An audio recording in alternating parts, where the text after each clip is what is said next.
Speaker coming out now, it's going to be Blake and Cisco Ninja. They're going to be talking about Don't DDoS Me, Bro. Let's give him a big hand. DEF CON welcome. Come on.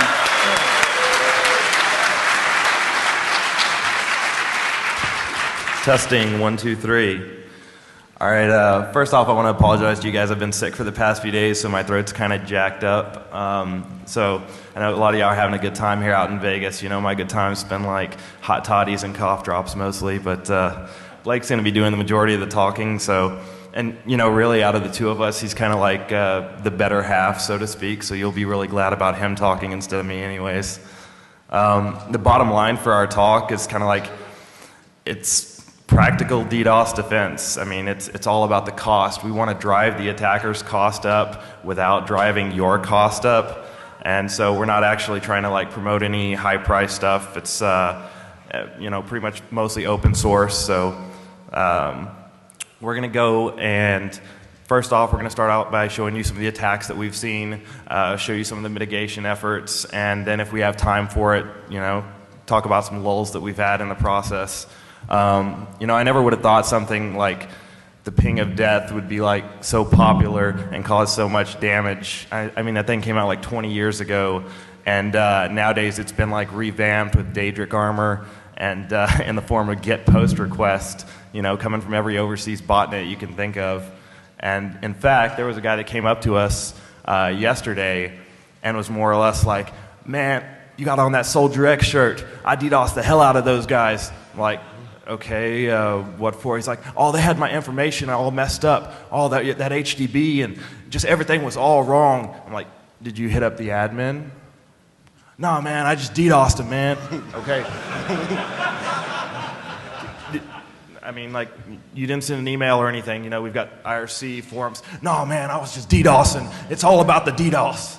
So that's the mentality, I guess, that some of our opponents have. So, you know.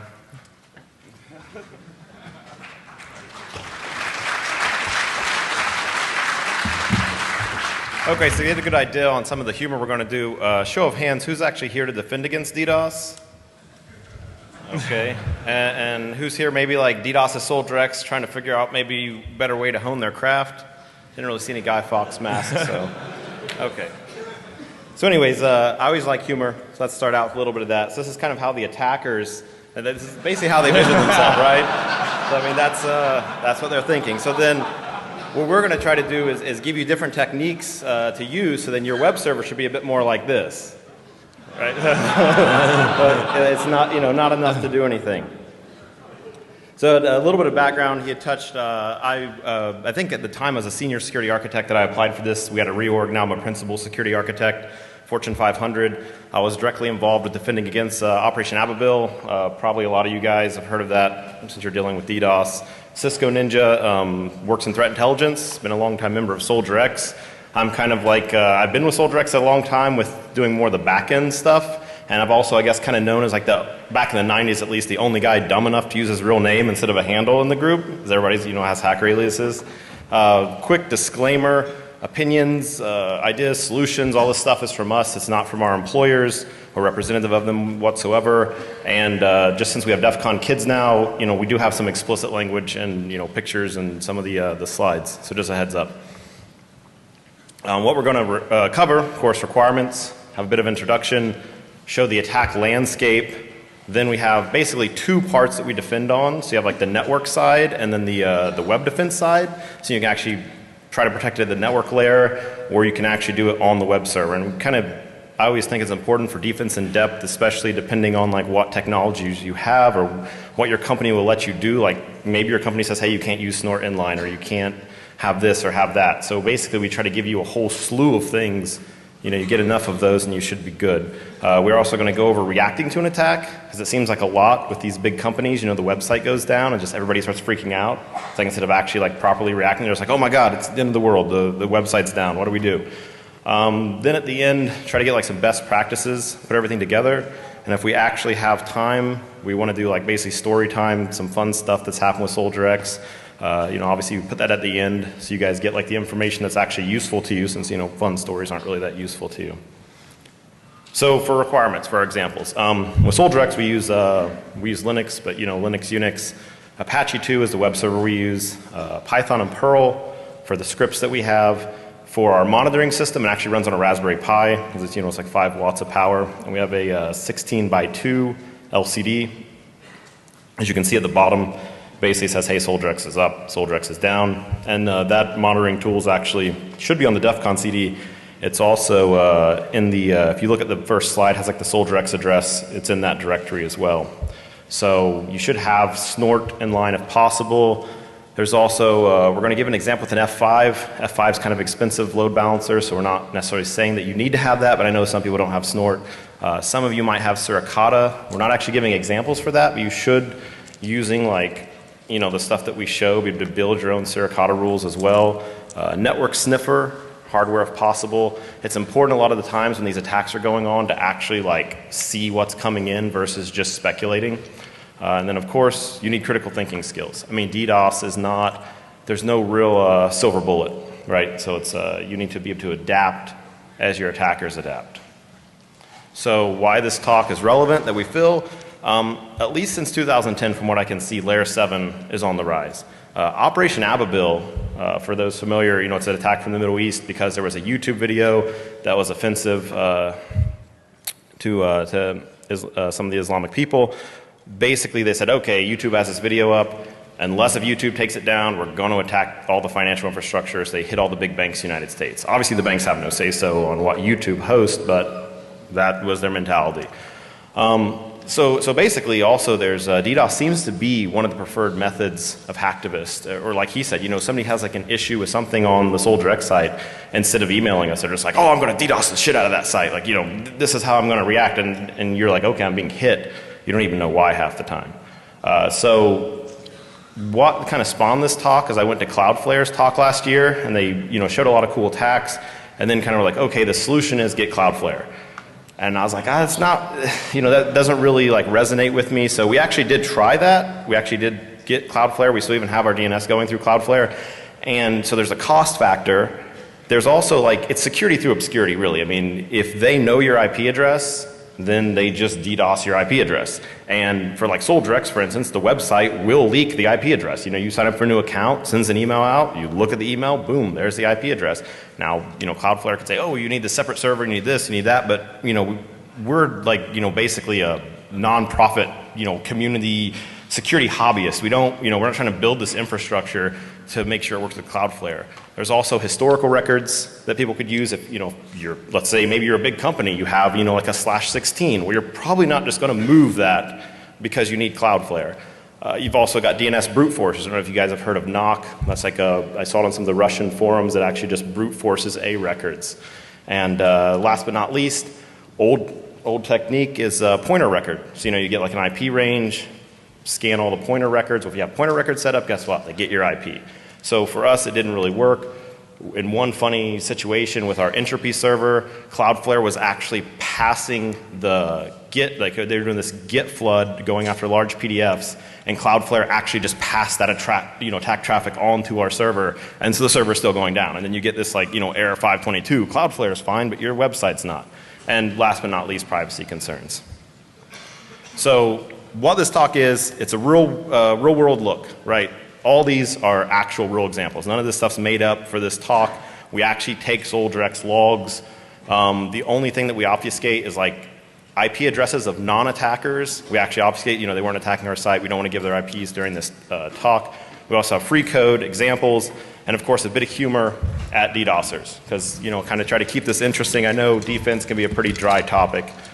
So what this talk is not: a silver bullet to solve all DDoS attacks, a political stance on DDoS, of course not a cry for people to DDoS us even more. I'm sure people are going to watch this on YouTube and be like, oh, screw these guys, I'm DDoSing the shit out of this site. And yeah, we're not selling you a product. So let's see the attack landscape. So you have the amplification attacks, which are basically biggest pipe wins. We're not covering that. If they have a bigger, more bandwidth than you that's coming in, then you go down. What we're going after is the HTTP DDoS. Guess you're about to get a shot for, no. Or maybe I am too. I am, too.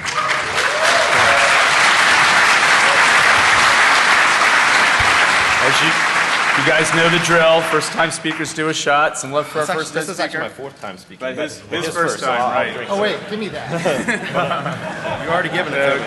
Cheers to DEF CON.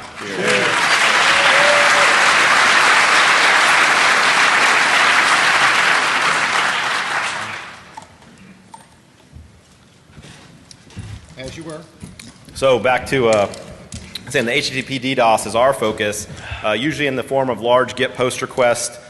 They'll go after like large PDF files. They'll try to hit expensive queries. So if you have like search functionality, whatever on your website, they're going to hit that. And of course, for layer 7, there's other application DDoS attacks. We're not covering those. Those are kind of future fun. If Soldier starts getting hit with that stuff, maybe give a talk about it in the future. But right now, it's not going on. So why do they do it? So this is my stance. They have a lack of skill necessary to do an intrusion. They can't break into our site, so they're like, I'm going to DDoS the shit out of that place. Could be some people view it as political protest. I don't think it's peaceful protest since you're actually taking a site down, but some people see it that way.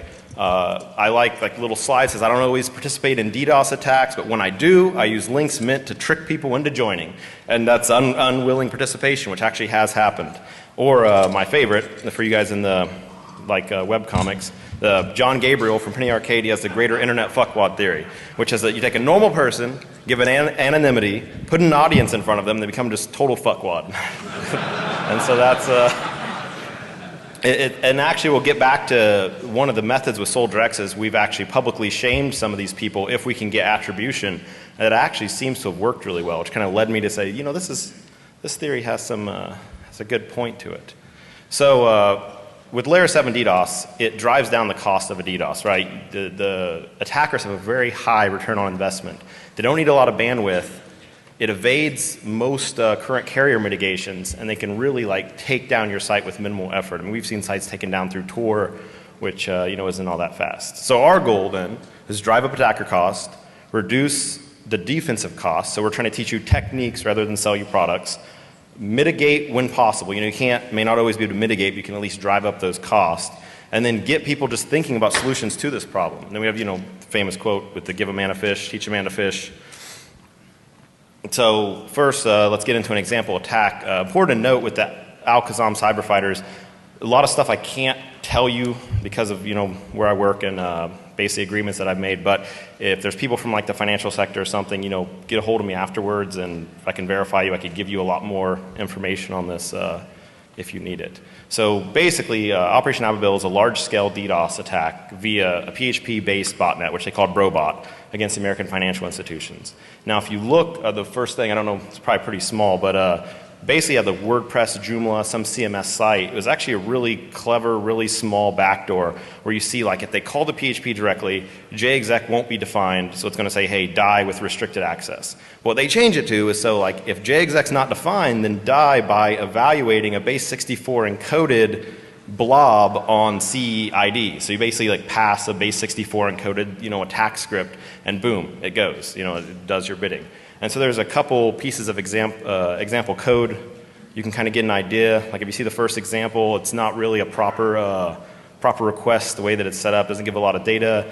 Then as you see the second example, they actually tried to randomize the referrer and the user agent, try to do a more proper HTTP request, generated some fake IPs for exported for client IP, stuff like that.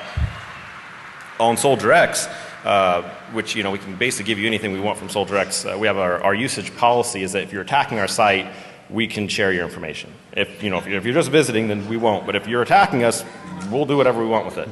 So so one was kind of weird. I thought it was critical mass. There's this dirty panties picture where it's him and some girl at DEF CON back at the Lexus Park. And so somebody actually did a DDoS trying to grab that picture over and over. There was this other one is kind of a seemingly random just request with just all these characters.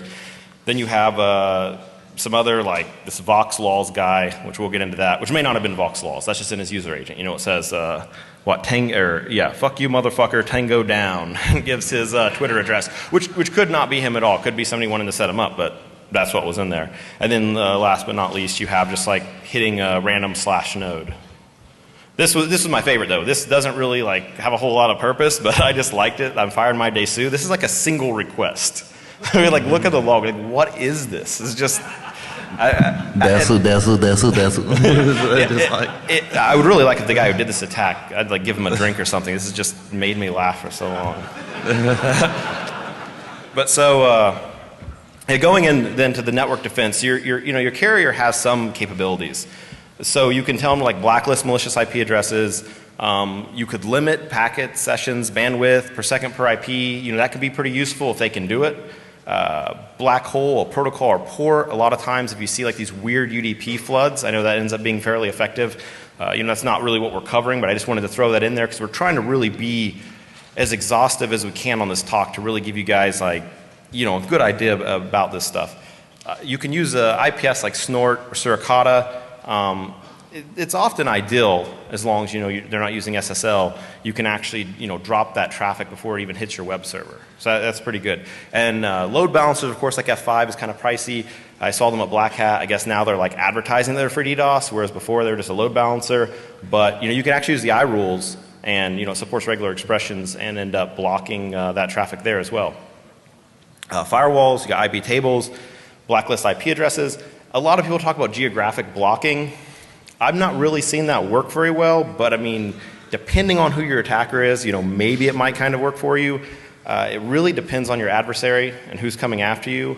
We do blacklist EGI hosting because I don't know like if that hosting company is just really insecure or what, but like if I remove that block, like SoldiX just starts getting hit like crazy with it. I've got to keep talking to them. Finally, I think they've actually blacklisted from their side as well to stop their network from talking to ours. So I'm like, I don't know what's with you guys. Like I unblock you, just reboot a server. So I'm like, boom, here it comes from EGI hosting.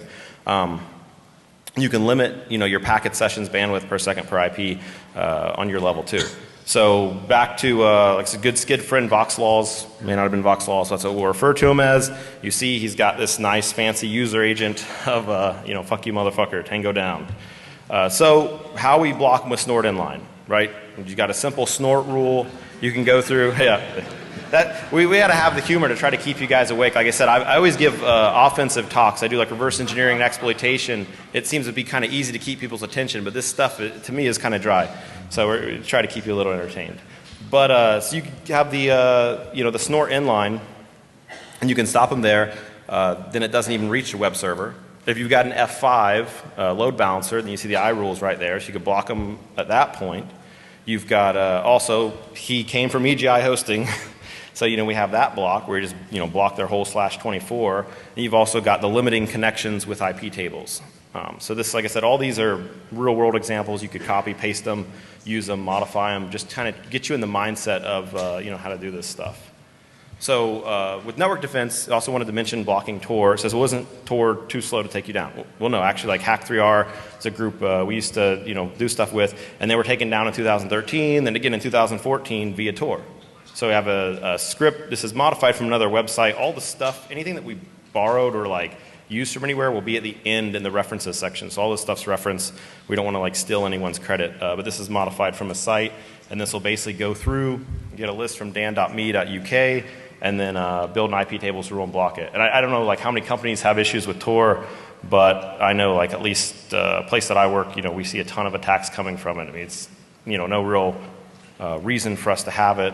Like I said, Tor, people say, oh, it's a great thing. I don't disagree with that, but there may not be any point. If you're a bank or you sell things, I mean, someone's giving up their identity when they buy something from you or when they log into their bank account. Is there really a reason for them to use Tor to do that? And, it's a question that I propose.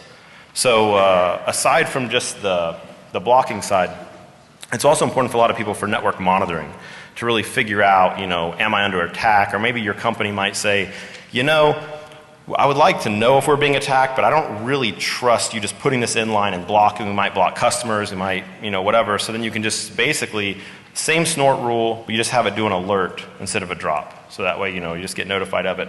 With the F5, what I always do is I just comment out the drop, and then you can still go in there, get the notification, see that you are being attacked, but, it doesn't actually drop it. And then next we'll get into, for monitoring software, we have RoboAmp. which Rat of SoldierX wrote. I'm actually surprised my phone hasn't gone off. I really expected, because when we announced this talk, we started getting DDoS like crazy. So I was like, I really expect the site to go down during this talk. My phone started going crazy and telling me like, hey, the site's down, but I don't know. I guess I'm lucky.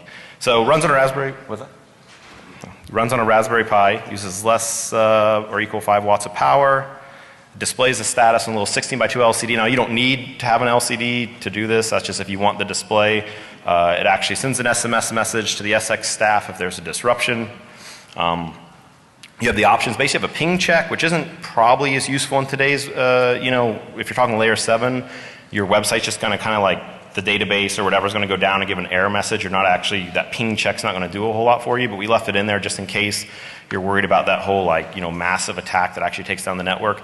The deep check, actually what it does is looks at the website, and then you can specify a regular expression for like basically what it means if your site's offline. Because I know some companies don't actually say we're offline. They just say, oh, we're doing a little bit of maintenance, we'll be right back. They don't, they don't want to acknowledge that they've been DDoS. So this supports that as well.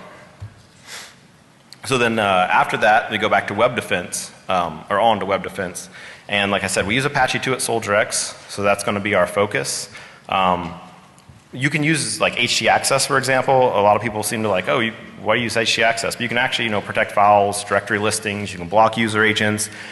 There's other clever things that we'll get into, like you could redirect a bad request back to themselves, or maybe you want to redirect them to somewhere like FBI.gov. Like I said too, SoldierX is basically a hobby security group. We can do a lot of things that, as a company you wouldn't want to do, but it's all in good fun.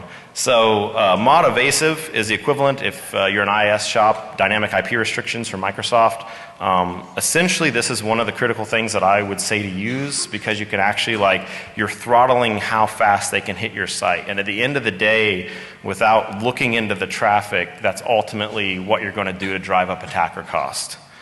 So say, well, user agent seems weird and whatever, this limiting seems weird. Did this really work? Well, you have to know your enemy. So why? I mean, you've got these subset of anonymous with F5 armed against us. You've got basement dwelling 12-year-olds armed with the get flood script posted to Pastebin last Tuesday hitting us. I mean, this is pretty much how we view our enemy, at least at SoldierX. So getting into some of those examples, with HT access, that's the easy way to block Vox laws. Or get a little bit more creative, use mod rewrite. There's to redirect him to himself, redirect him somewhere more interesting, FBI.gov, like it says the FBI party van. Somehow it's a lot more funny when it's not parked in your driveway. And then we just give you a mod evasive sample config. The thing I'd like to add is that if any of this stuff, you copy paste it, whatever, you have issues with it, I'm not going to work for you for free or whatever and do all this work for you, but I'll be happy to take stuff that I've already written and put it in that directory on the site if you guys have access to that. Just, I'll give an email at the end of this as well as IRC and whatnot, just to try to help you guys, get started on this. So then moving on to Feldeban. Feldeban is actually designed to protect against brute force attacks by looking at error logs. But what we've actually done is, and this is by no means new, there's other people doing this as well, just not a lot of people it seems. You can point it at your access logs for your web server and then use it for DDoS defense. So if you remember the random pattern from earlier, if you notice the attacker didn't seed it right, so you see it's already repeated. But then you also see I highlighted the equal mark. So when we get into that, you can turn a randomized DDoS attempt into worthless attempt.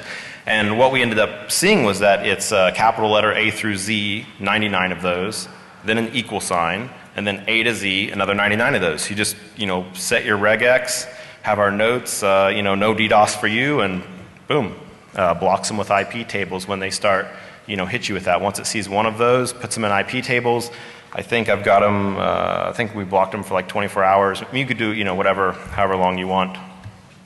But to add on some additional ideas, you have server caching or web caching. So that actually, it's, a lot of this stuff turns out to be kind of like performance enhancements. So it's good anyways, but it actually ends up helping a lot with DDoS. I think a lot of the issues with layer 7 DDoS is just nobody was really hitting our websites, so we had expensive queries, or we had this, or we had that, but it wasn't really a problem for us. It's more or less like, oh, the search is a little slow, but then someone like hits it, get, or post, you're like, oh crap, freaking the website's down.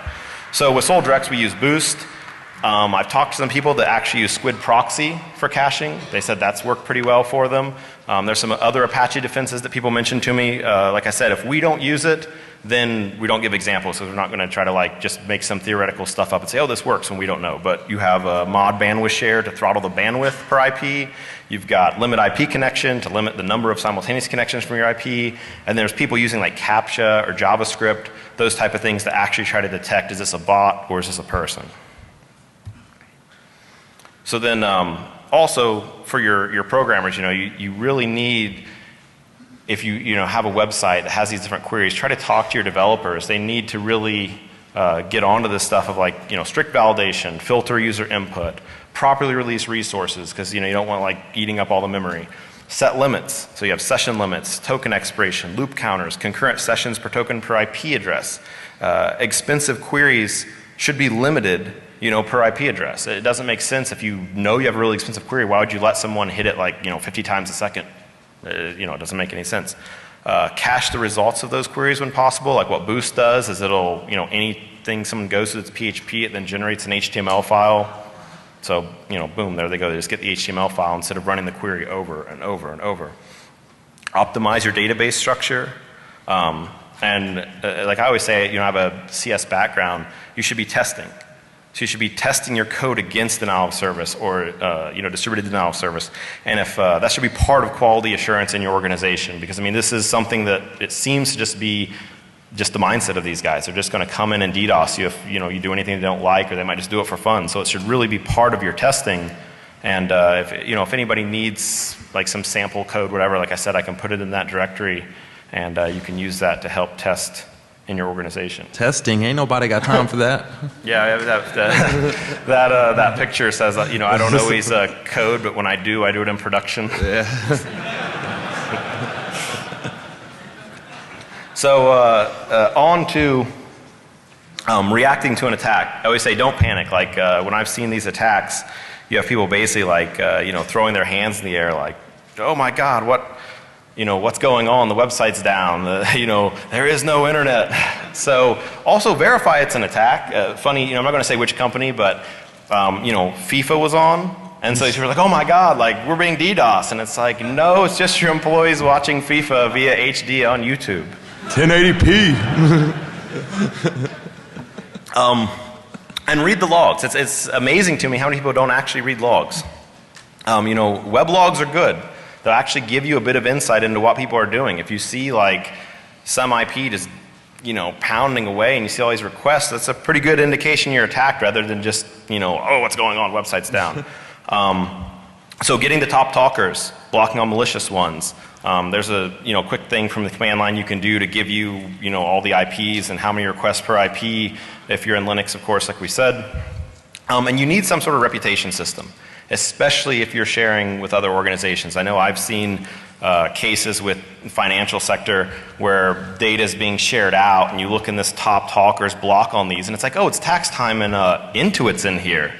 Like, of course everybody's using TurboTax. They're not DDoSing you. It's just, it's freaking tax time. Or, other, organizations that, query data from you. So we use a homegrown tool that we call Reputator. I'm going to show you a little bit of output from that. So in a top talkers example, this is, I like this picture. Be mindful about stereotypes. Only one of them is a convicted felon.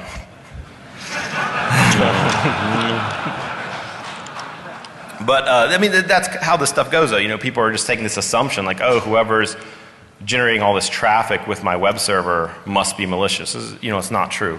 So this is an example that we use for the Desu attack. As we actually go through, and like I said, we're masking all the IPs that aren't actually attacking. And you want to decide on a cutoff. So if you see on the left is the actual number of requests that they've done. On the right is the IP. So we decided like 1,000 is probably a good cutoff. So you run it through, and I don't know how well you guys can see that, but I'll try to explain it. Run it through Reputator. And also one thing Reputator does is you want to grab the list of Tor nodes, because we like to know if somebody's Tor or if they're, not Tor, because it's kind of useful information. So you kind of get a rating that we put between good and evil. And if you look, like, of course, local is like RoboAmp, which actually AMP is in the audience if he wants to stand up, raise his hand. The reason it's named RoboAmp is that every time the site went down, like AMP would like hit up everybody. He's like, hey, the site's down, what's going on? And I was like, man, this is crazy. So when Rat wrote the tool, he ended up naming it RoboAmp because he's like, AMP is the one that always hits me up. So it's like the robot version of him. And he's always texting, so it's good that it texts. But back to the top talkers, if you look, so we have the good, and the next highest talker is rated as evil, and then we look back to the log and we see, hey, that was the Daysu attacker. So, you know, it's pretty good. And then there's some other evils up there. Those guys actually were, they were going around the site trying to do stuff, but it wasn't DDoS, so I still masked their IP, but they were still up to no good. And then, of course, reacting to an attack, like I said, read logs, look for patterns that you can use for like fail to ban, or whatever blocking system you're going to have in place. Often, very early on, blocking user agents and IPs, like I'm not a fan of like blacklisting IPs, but very early on, right when the attack's going on, sometimes that can be what you need to do right away to keep your site online. Then beyond that, like I say, use Sniffer and Wireshark if you can. SSL, of course, is an issue. Like, are you using RSA? Well, if you're not using an RSA and you're using DSA, that has, you know, forward secrecy, so you can't actually see that traffic. But if you are using RSA in your organization, are they going to give you their private key? I mean, you know, maybe. But if you can get that, then you can look at it. And then from that, you know, Snort, F5, Suricata, et cetera, you can block at the network level, which is often a little bit more intensive work-wise, but can have a better payoff because it never even reaches the web server. So, can you find the difference? I love that picture. But so this is, yeah, a Sniffer plus Wireshark example. So the first one, if you see this kind of in blocks, so there's three. The first one is an actual legitimate web request, which you say, okay, you know, has the carriage return the new line. The second one is a popular Perl DDoS application. So if you look, it doesn't even have the carriage return, just does, you know, get flood, HTTP 1.1. It's basically has nothing. Pretty easy to see that that's not valid. Then after that, you have an attack tool that uses PyCurl, a Python DDoS tool, and that one, it's better. It has the carriage return, it has a new line. But if you look, like the variables don't quite like match up what a browser would. They're out of order. So there's all these little things that really is like you look at and actually use your head and then get, you know, rules written to stop these attacks. So then after an attack, if an attack was effective, why was it effective? You know, you need to brainstorm an organization. You need to do a lot of testing. Deploy these defenses. Like I said, I mean, I'm not going to work for your company for free or whatever, but I'll happily, anything in here, you know, put online, let you use that as a good base to get started. And just test your network against a similar attack until your defenses are effective. You know, don't wait for the attacker to come to you. I mean, this is part of like the Sol Direct stuff. Anytime we see this stuff where, you know, we write tools to duplicate the attack and we just pound on the servers and make sure our defenses actually work. The controversial thing that I guess it keeps coming back up in the news, so it's hackback, and so we do have some forum users that have hacked the DDoSers that we could get attribution on with some success. And you know, it's kind of amusing, some of the stories. And I have a quote from Jeff Barden. I'm not actually going to read that one because I don't really think hacking back is good, but you know, some people may like it. So I actually think it's not a good idea in general. And that's where I quote Jericho, Brian Martin of Attrition. I'll actually read that. So if a company can't do defense correctly, why do you think they can do offense right? And if you can easily and positively attribute, they shouldn't have breached your defenses. You have no business attacking them when you were negligent on Defense 101. And I agree with that. Like if you can 100% say who's attacking you and why they got through, like that doesn't make any sense. You should have had defense in place. So, but shame. Back to the John Gabriel's theory. Shame has actually worked really well on Soldier X. It seems like we have these guys, they hit the site really hard. We actually come in and we have a really good guy who does data analytics. And so he has this data analytics platform that runs on the site. And when we actually can get positive attribution, if you name those people out, it's like instantaneously they stop attacking you. So I mean, I think for most companies you probably can't do that, but it's interesting to think about. So then tying this stuff together with some best practices is, like I said, the most important thing I think is limiting connections, because when you do that, you're driving up costs. If somebody has to have like a botnet of whatever size, then you're driving it up by that much more. Have some ways to intelligently block bad traffic, so snort inline, fail to ban, whatever. You need some way, so if somebody's actually a little bit brighter and has some pretty good attack, you need to be able to identify that and block it. Have sniffers in place. I've seen organizations where they don't, and it's like you're getting attacked and like, oh, we got to get sniffers in place and figure this out. And it's like, you should already have it in place. You're going to need to look at that. And tune your web server, database, everything for performance. One of the things like log tuning, people are like, what's log tuning? It's like, you should have where you're getting things like client IP exported for should be in your logs. You probably don't want to log small static content like CSS, JS, text. I mean, if it's PDF or maybe large pictures, you probably want to log that because it could be used in an attack. But a CSS file, JS file isn't, so why log that? It's just, all you're doing is making your web server take up that many more resources trying to log all that. You should remove or limit the search functionality if not needed. I mean, you could replace it with Google search or at least require users to log in. I mean, that's how Hack3R was taken down. The people just hit their search functionality and held the site down for days, and everybody's laughing about it. Avoid hosting large public files when you can, like large PDF GET requests. That still goes on. So if you can not have those public, that's ideal. I know sometimes you have to. Having a monitoring service like RoboAmp, I know a lot of you guys may pay for something, but RoboAmp's free. You can set that up and actually get notification when the site goes down. So you're like, okay, site's down, let's get on it, instead of like hearing about it from maybe your boss or whoever else, like, hey, I can't get to your site. And then sharing information has been really good for the financial sector. I think that if you can, you have similar companies, individuals, if you can share that sort of information, everybody kind of gets on the same page, gets those defenses in place, then these guys will see that this stuff doesn't work anymore. So, don't have much time, and I want to have some time for questions, but I will do a little bit of story time. So VB is like the first guy that did this. He took the site down, I think, for like 5 minutes. This was before we had like anything in place. And he actually did it from his IP that his user account was from, so we were like able to do positive attribution pretty quick. And so there's this guy, hacker on the forum, I think he's like a reformed criminal or something, but the fixer got his IP that we posted on the forums. Turned out that VB's ISP used MikroTik routers. That's where the fixer used to work for. He knew there was a backdoor in the routers, so he got into the guy's ISP, turned on remote PCAP, and basically laws ensued of all sorts of stuff that VB was doing, who he was, and it was a good time.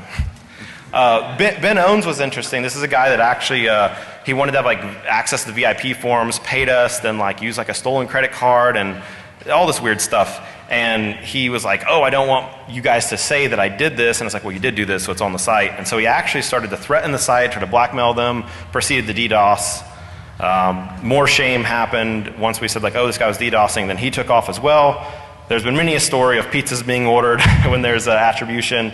The EGI hosting stuff I already covered. Plexor was the guy that when we announced this talk, immediately the site started getting DDoSed. So I was like, is this like one of our friends like messing with us? No, it turned out to some guy that didn't like that we were giving a talk on this. And the last one I'll mention is like Scorpion was Operation Ababil. Cisco Ninja did a lot of hacker database work, so he had found some evidence that Scorpion was involved in Operation Ababil. So that got posted onto the hacker database, and all of a sudden we saw some hits where there was this like black hat Middle Eastern forum, and they were like, oh, what is this? These Soldrex guys are saying Scorpion, was involved in this. All of a sudden, sites started getting hit with Operation Ababil tools. Wasn't actually hit from the Brobot, but it was hit with the same attack tools. And since I was actually defending against Operation Ababil, I'm like, okay, you really are in that then. You're using these tools. So you kind of gave yourself away. A little bit of thanks we'll give real quick. Anonymous network technicians, obviously didn't want their names in here because everybody kind of thinks, oh, if you talk about DDoS, you're going to get DDoS, which may happen, but oh well. Rat for writing RoboAmp. AMP helped a lot with this, a lot of the fail to ban rules. The Fixer that did some hacks, that's funny. Latera, Spinder, Snaggle, Shinobi, Kohelet, Everest, Jericho, Jeff Barden, Rhapsody, and the entire Soldrex.com community, to include IRCSoldrex.com, and of course the DDoS kids. Like, honestly, it's a lot of entertainment for me. So I had a lot of fun at your expense. references, of course, for you guys to use. And then this is our contact information if you want to reach out to us. This is where the data is. And then I think we have like a few minutes for questions.